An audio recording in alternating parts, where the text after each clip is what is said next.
Welcome back to the Blue Way Talk Show with your host, Duane Bluestein, Miss Shelley Marie, and Ce Ce Penitson. Hey. All right, y'all ready? Ready. You ready to do this? Okay. Look, we sat and talked the other night about friends and family that burn you in business.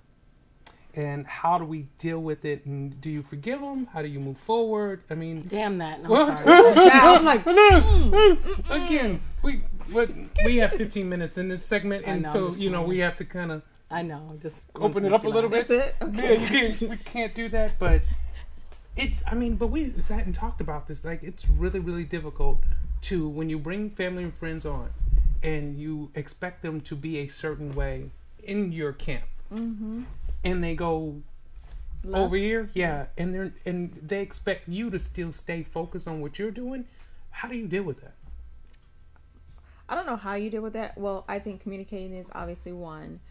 Two would have a breakdown of what your expectations are, because I think a lot of it is a miscommunication. Like you say, "Hey, Shelley, I need you to come in and do X, Y, Z."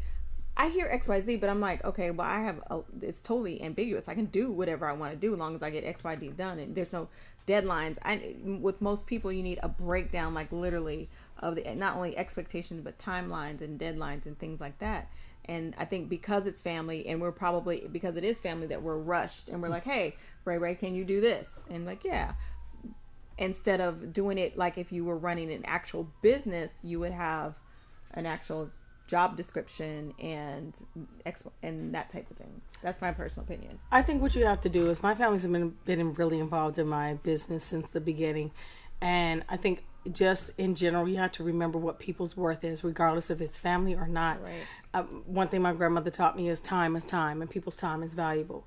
And let people know that their time is valuable, how much you appreciate them. Like, I appreciate you doing that, and I appreciate your time. And, give them blessings. It may be like they may not want as many blessings as you would give somebody on a regular check or a regular blessing. But at certain times, you say, "You know what? I know you're not expecting anything, but here you go." Mm-hmm. Sometimes you have to just let people know what your worth is to them. And I think that's where things get twisted, because just because your family doesn't mean you work for free. Right. That doesn't mean that. That means that I may give you a break where you have to pay so-and-so every time they work for you. I may not pay you expect that all the time, but give me something. Mm-hmm. Give me something, because I am in your corner. And so I think once you learn that, I think that keeps the red tape out of it. I think one of the biggest opportunities that I have with working with family and friends is once they get comfortable, they forget who really brought them in to kind of say, "Look, we're working as a team here." But once they get in and they see how it kind of flows, because I see your talents, both of you guys, I see both of you guys' talents, and it's you become in a position of taking advantage of the talent. Mm-hmm. And you say, "Hey, Shell, I need you to do this, and this," and you assume that because it's just comes so natural that you could just do it all the time, right? Instead of saying, "Is it okay? Are you okay?" I mean, again, the same thing with Cece. I've seen you in many occasions where everybody's like, "Well, can't you do this? Just come on and sing." You just get up there and just blow for us for a second, and they're like, hello. Right. I mean, there are timetables and places that it works, and then there's times that it doesn't work. And well, sometimes what people don't realize is sometimes when you're an artist, you have to make an appearance. It's like they make it seem so simple. Sometimes you may not want to put lashes on that day. Sometimes I don't want to do my eyes that day. Sometimes I don't want to be on that day. I just want to be Cecilia. Right. I don't want to be Cece. But you know what? Time out for that. You have a job that you have to do, and you just have to do it. But let me ask this: so is people getting comfortable? Is it just family getting comfortable, or is it people who may be on the payroll or work with you? It's like you may not require so much because you're pretty self-sufficient, and then it's like, "Well, I'm good," and then when you need something, it's like, "Well, you never asked for that before." Right. You know what I mean? So they trip on like the extra things that you may ask them to do. So I think, is it just family, or is it just people in general, and you have to create a certain boundary? I think it's people in general. Like any corporate job, I'll just use myself for example. Sometimes I do get a little status quo, because I know my job, I know how to do it, and I get into that rut, or that whatever we want to call it, and I kind of stay there, or I hover there right underneath the radar line, and then my manager would say, "Hey, can you run this report, and I need you to fly to Orange and do this, that, and the other," and I'm like, "Why I gotta do all that?" Like, that's in your job description. That's what you signed up for. And then, so I think it's just being really comfortable, getting comfortable, and just kind of losing focus of what that is and pushing yourself to go that extra mile. Well, for me, all three of us are Virgos. So one of the things that I've noticed is you tend to know that you can do a certain job real well and real easy. So you know how far to push it. And some people, it's very difficult to follow in your footsteps. I mean, what you say is simple for your job that you're riding under the radar. You're probably way above the bar compared to where they are. So when your bosses and everybody says, dang, what's wrong? When you slack just a little bit, it's a big ordeal because they're like, oh, something's wrong. And I see it with working with both of you because you're both perfectionists. Right. So how hard you guys work and what you guys put in, a lot of people can't keep up with that. They're not comfortable with that type of demand, but it's simple for you guys because it just comes easy. Some days, I'm not gonna lie, some days I'm like, okay, you gotta get up, you gotta get moving, and I don't really want to. Some days, I'm gonna be honest with you, some days I want to sit home and just chill and Get watch, check out the list of what's going on. But I can't do that. But the main thing is I think that we're more methodical. I think when you have a certain method and a way of doing things, and then other people do it different, it's like, okay, you took the orange out of the order of the banana. I need you to put that back. Yeah. Because we get like, Virgos, we like to see like, if we don't see the pillow on the couch, no, the pillow's been on the couch for 5 months now. You're moving my pillow off the couch. Yeah. Why'd you move it's looking different now. Yeah. You know what I'm saying? So I think it's just we have a method and a way of doing things. And so sometimes we have to give up our control and just say, okay, I'll try something different. So it's just a point until of being... they do it wrong. And then when they do it wrong, and then we go grab it again. But is it really wrong or is it just different? It's just different. And it may take longer. There you go. It may not have the same result. Or maybe shorter. No. It's not. You see, we are so wrong. I'm just saying. It's not the same results, and they didn't do it right. You know I'm what? glad that you did it. So how about don't do it anyway? We'll do it ourselves. See, there's the problem. I will say this. As I've gotten older, I've gotten better about letting other people do the things that I can't do. I can't be the makeup. Well, I do the makeup and the hair. I'm just saying, I do the makeup and the hair and sometimes the clothes. But if you're trying to do a photo shoot, you don't really want to do makeup and hair and clothes and all that. Well, I did do that recently, but you don't really want to do. No, I'm being a comedian. I'm being a comedian. Just like, oh wait, I did that too. I'm just being funny. But really, you don't want to have to do all these things. Sometimes you need someone to give you something different. You can give yourself a look. I can give myself a look, but I want someone's time to give me something different than I wouldn't give myself. Mm-hmm. So those are the things that that's the struggle. Well, yeah. I mean, or being open-minded, being in the moment. You got to be in the moment. I've been around. See, it's hard because I'm around these two, so I know this conversation is conversation that we're trying to place out there, but I know how they really are inside. No, this is really how we are. I already said I have a problem giving up control. But it's necessary sometime. But y'all don't give up control. I do. I delegate very well, I think. No, you delegate well. I delegate very well. But then you also follow up very well.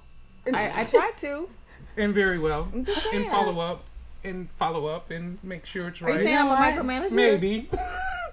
Are you saying we both micromanage? I don't even know how I like this conversation. I don't even like where it's going.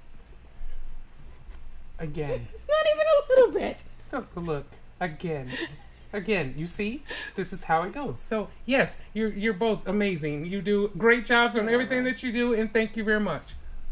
As we move on, so paparazzi. We did a story. We did a story week 3 maybe, and we started talking about the paparazzi. And we brought you up because you gave me an earful about the paparazzi. Oh, absolutely. They're so out of control. Yeah. My thought was, how about we get someone to follow the paparazzi home to their homes? That's that show. No, we're not giving that away. Well, someone said we can't do that because you'd have to get released from the paparazzi. So we can't do that show? No. So that's why I'm discussing it. So anyway, how about we follow you paparazzi to your house and we get in your business and then you're like, this would be the funniest thought ever. You're taking a picture of them. They're taking a picture of Kim Kardashian. They're like, excuse me. You're in my space. Excuse me. We're taking a picture of Kim Kardashian. Why are you... No, we want a picture of you. Excuse me, but why do you want a picture of me? And they're getting all indignant. I can just see the whole thing go down, right? And it's like, No, we want to get in your life. And how does it feel? See, people don't really know how it feels until someone invades your own privacy. Mm-hmm. They're doing a job and they're like, oh, I'm getting a story, but they don't understand that these are people's lives. And sometimes, you know what? You're having an off day. I heard Kourtney Kardashian talking about this, what she said. She's like, oh my God, we were at yoga and the paparazzi were totally taping us and we were so gross and sweaty, and I was just cracking up. Now, which one is that? Kourtney is the sister, right? And she was pissed because they were taping her and she had been doing yoga and her hair was sweated out and she's jacked up. Is that the Lamar one? Or no, that's Chloe. That's Chloe. No. Kourtney is Scott's girl. Yeah. I mean, no, wait. Chloe is Lamar's girl. Right. Kourtney is Scott's girl. But anyway, she was pissed, and we can move on from this because they were taping her, and she's like, "Can I have a human moment where I look, sweaty and jacked up, taking yoga?" It's funny. My sister, we were just talking about Justin Bieber. She's like, he got in another car accident. I'm like, Monica, this dude ever since he's been able to drive, he's been a celebrity. So he's always been a defensive driver. He's never had to drive on a regular street, minding his own business with cars and bikes and stuff like that. He's constantly driving with people flashing cameras at him and trying to get him. It's like, he just has no idea. No wonder the boy has a bad driving record. I mean, you've experienced everything that you ever want to experience in life, traveling the world. You got, like $85 million. You've been in relationships. You've been on the Grammys. You've won Grammys. You've experienced everything at 18. What else is there for you to do except drive through the neighborhood like a wild maniac? Like a maniac in a Ferrari. Mm-hmm. I'm just saying, that doesn't make it right. I'm just saying, you need some kind of entertainment. He's like, 18 years? He's still, 18 or 21? How old is he? He's definitely not old enough to drink.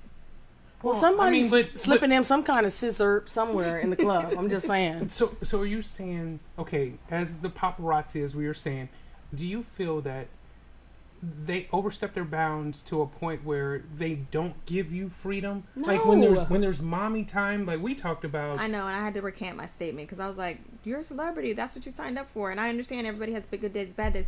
But for me, no offense, it's okay. I took it as, I didn't think about it as parents. As parents, I'm having a moment with my kid, and y'all know my kids, so they might be getting hemmed up at one point or another, or having a meltdown or a temper tantrum.